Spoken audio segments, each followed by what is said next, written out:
sit and I love talking to all of you, but it's going to be nice to not have to sit in front of a microphone, multiple times a week. I really appreciate all of you, but it will be nice to kind of get away and relax for a little bit. And I appreciate everything you all do as well, so I thank you.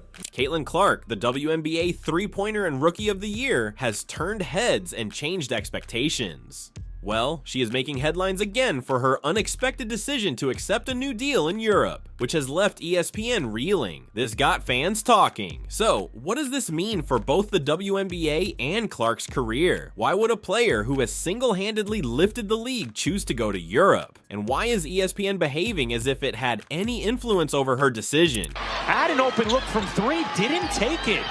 Only 3 to shoot. Gonna have to make something happen. Clark through the lane, reverses it in, and beats the shot clock.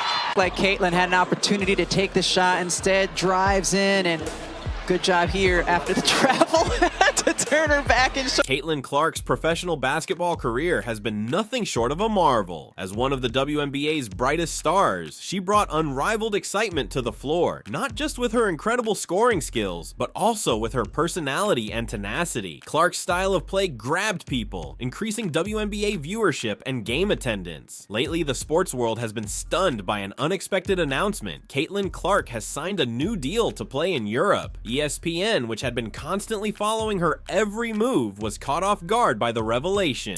Go ahead and look. Everywhere you turn, Indiana Fever is breaking records. All Cheryl Swoops did was validate all the speculation that there's folks hating on Caitlin Clark. That's all she did. Because to know basketball like Cheryl Swoops does, to be as accomplished as she is, to be the Hall of Famer that she is, all accolades that are well-deserved. And I'm certainly not attacking Cheryl Swoops the person, because I think she's a wonderful person. How do you talk about the Indiana Fever and mention a multitude of players, and now one of them is Caitlin Clark, who, by the way, as a rookie, is leading the league in assists? How do you do that? I told y'all that. I've argued with the great Andrea Carter, outstanding analyst for ESPN, right here on this podcast. I've argued with Janae Ogumake, who's an outstanding basketball analyst, and Monica McNutt, one of the preeminent voices of the New York Knicks, and what she's doing with her career. They know they got my support, all love. But I'm waiting for you to say I was right. Caitlin Clark can ball. She should have been on Team USA. Clark is taking her skills abroad as they try to recover their footing, which has raised eyebrows and worries across the basketball world. Why did she choose this route, and what does it represent for the future of the WNBA? This transition in her career not only emphasizes her importance as a player, but also sheds attention on the WNBA's flaws that resulted in this unanticipated reversal. Here, we look at the reasons behind Clark's decision, ESPN's response, and what it means for the basketball world on both sides of the Atlantic. Like we talked about in our locker room after the game ended, where obviously people were pretty disappointed in the outcome. I think it gave us a taste of where we wanted to be. At the same time, I felt like we could have done a little bit more to help it get back here for a game 3, and that's what really kind of stunk about the whole thing.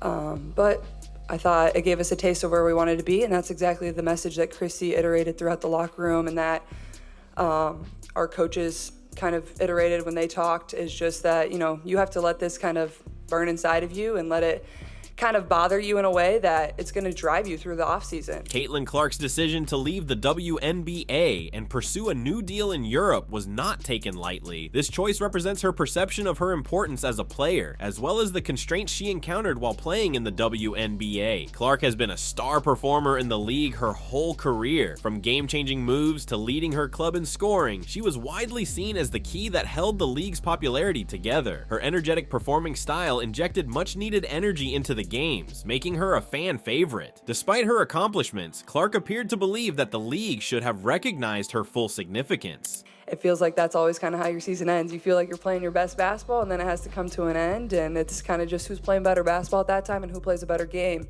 But I think for myself is just, go back and really reflect on the year that you had and all the amazing moments. But I think, just as a point guard and as a leader, there's a lot of areas that I can continue to improve, and I'm a competitor and somebody that loves to work, so it won't be hard for me to want to get in the gym and to get even better and, get better for my teammates, and really know, we're a young group. We have a lot of really talented players on this team, and, we won 20 games this year and we're the 6th seed, but I feel like there's so much more we can accomplish, and you can always just work for that and remind yourself of that, and that's certainly what I'm going to do going into the offseason. Unlike many other players, Clark made it obvious that she would not accept being undervalued or underpaid. As she considered her alternatives, it became clear that being in a league that failed to protect and support her was not in her best interests. According to reports, she was dissatisfied with the aggressive physical defense she regularly encountered, as well as the lack of reaction from league officials and referees. This prompted her to make a risky move. She left the WNBA and traveled to Europe, where she thought her abilities would be better accepted and respected. Of culture and sport and fashion and music, like the WNBA players are really looked at now as kind of cultural icons. True. And when you have that, you have a lot of attention on you.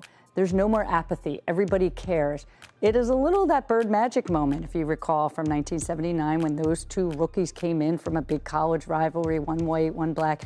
And so we have that moment with these two. But the one thing I know about sports, you need rivalry. That's what makes people watch. They want to watch games of consequence between rivals. They don't want everybody being nice to one another. So social media is different today than it was in 1979 when it didn't exist. The WNBA's toughness has always been part of its allure, allowing viewers to see the competitive grit and resolve of the top female basketball players. However, Caitlin Clark felt that this physicality went too far. Clark publicly criticized the league for not doing more to safeguard its most prominent players, including herself. Throughout her WNBA career, she repeatedly expressed her dissatisfaction with officials who tolerated extremely aggressive play against her, which bordered on hazards. It's like everybody's always watching your every move, no matter what you're doing. And I feel like the best thing that I've tried to live by is like to just be the same person that I am off the court, whether I'm, leaving my apartment every single day or whether I'm here sitting in front of all of you. I've tried to approach it in the same exact manner that I can and treat everybody with the same amount of respect that I can.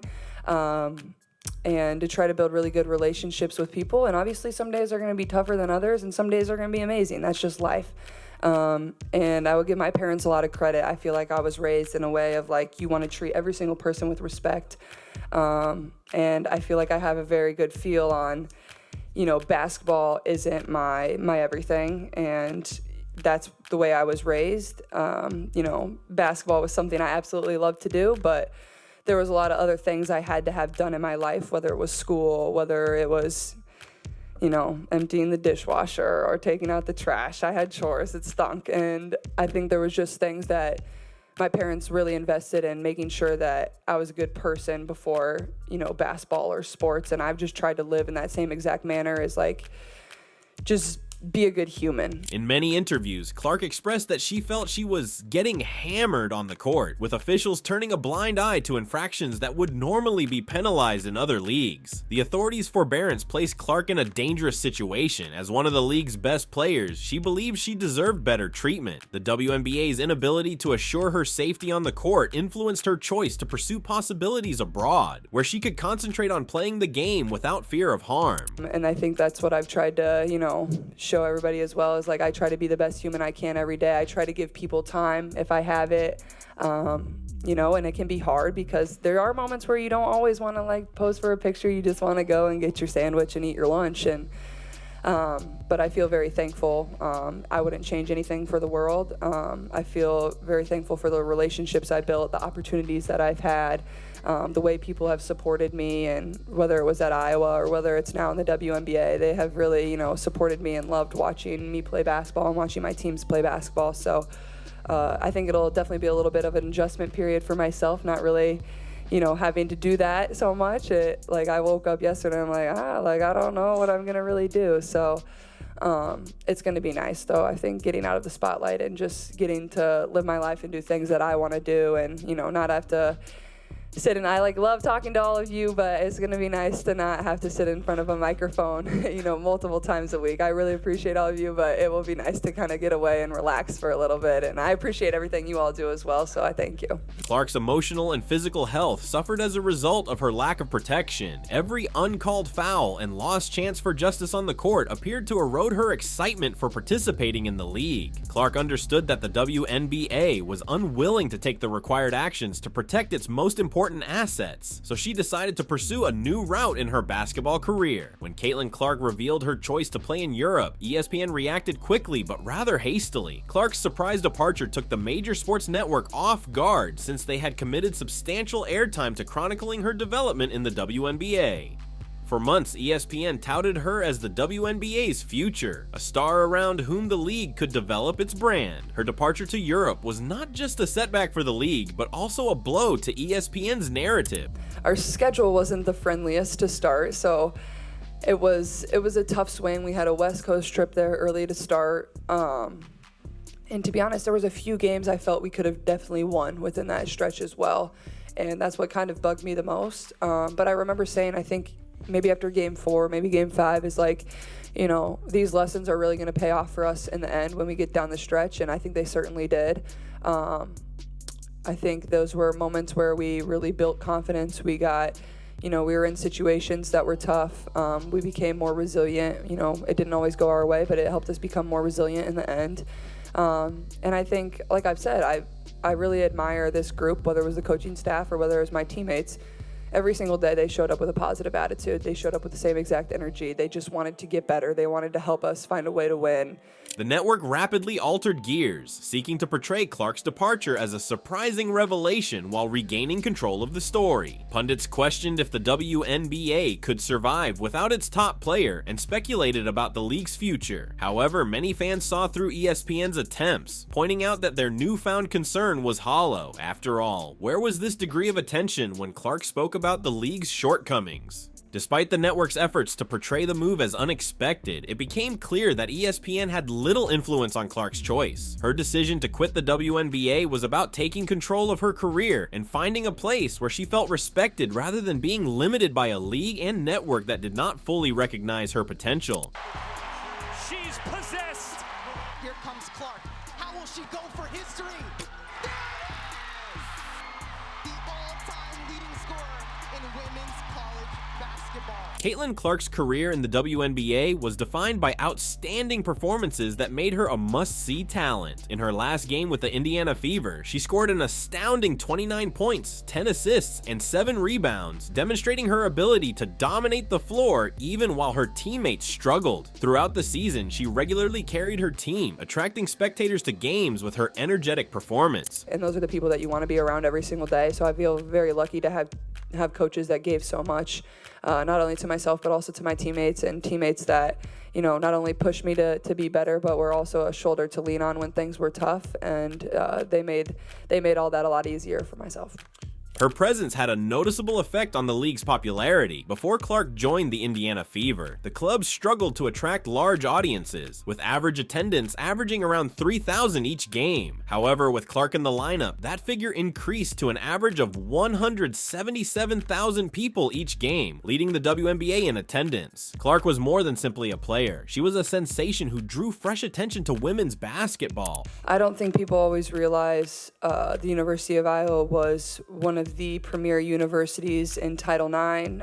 Dr. Grant was obviously somebody that was very close to my coach, and Coach Bluter was the one that hired her at Iowa, and she wanted women to have as many opportunities as men. And if it wasn't for her and it wasn't for the way she fought for women's athletics, I'm not sure I would have had that opportunity at Iowa, and I'm not sure, people would have showed up for the women's basketball program in the manner that they did every single night. Off the court, her impact was as strong. She outsold WNBA icons like Sue Bird and Diana Taurasi in jersey sales, demonstrating that she was a huge attraction for both new and longtime fans. Clark's star power was evident, and her ability to attract fans to the WNBA provided the potential for the league to grow in reach and impact. However, rather than capitalizing on their newfound momentum, the WNBA seemed to let the chance slip away, a mistake that would come back to haunt them. Caitlin Clark's relationship with the WNBA deteriorated after a contentious event known as the I Pinson incident. This incident, which included a particularly hard and uncalled foul, should have been a watershed moment in the league's efforts to safeguard its top players. Instead, the WNBA responded by downplaying the event as if it were simply another aspect of the game. This served as a wake-up call for Clark, who saw the league was unwilling to address the same problems that were pushing her away.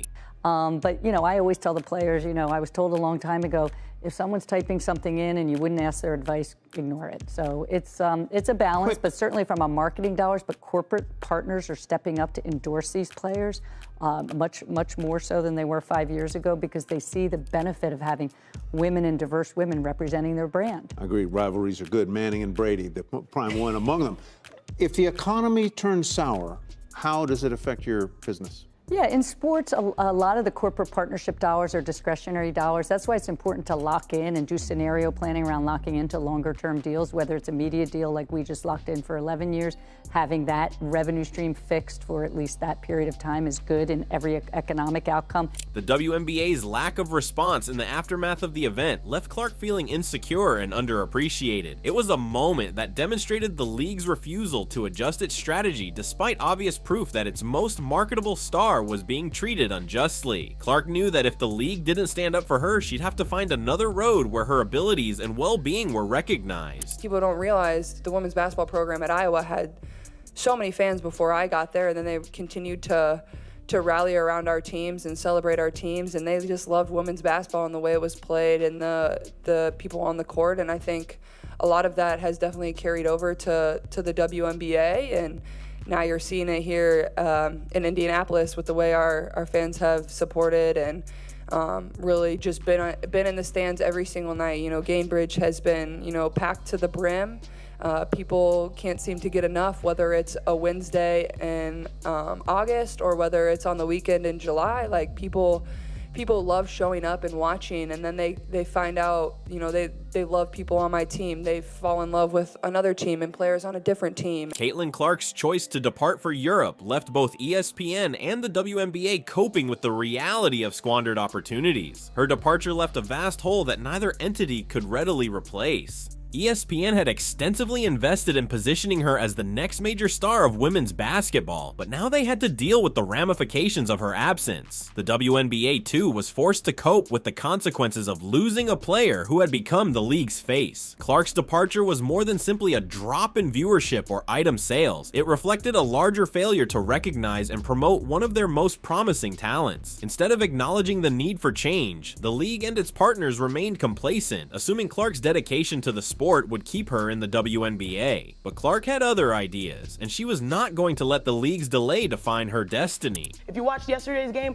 DeWanna Bonner and Caitlin Clark got into it, but guess what? Caitlin had kind of the last laugh in the sense that she still balled out and DeWanna got the win, so it was a win-win scenario. But if we say that the game is what that interaction is, that is false. The game is that it was an amazing game down to the wire where the Indiana Fever had a chance to win, but Connecticut Sun advances to conference semis like they've done so many years in the WNBA. Clark departs for Europe, leaving behind a WNBA that is still struggling to rebrand itself. Without her, the league will have to find new methods to attract fans and stay relevant in the congested sports world. ESPN, too, is left without one of its most fascinating tales, having to play catch-up as Clark embarks on a new chapter in her career. Caitlin Clark's decision to sign a new contract in Europe is a key turning point in her career. It's a decision that has sent shockwaves across the basketball world, forcing ESPN and the WNBA to face the implications of their actions, or inaction. Clark sees this as an opportunity. It's just continuing to help grow this game, and I think, the opportunities that I had at Iowa certainly helped move forward the game of basketball,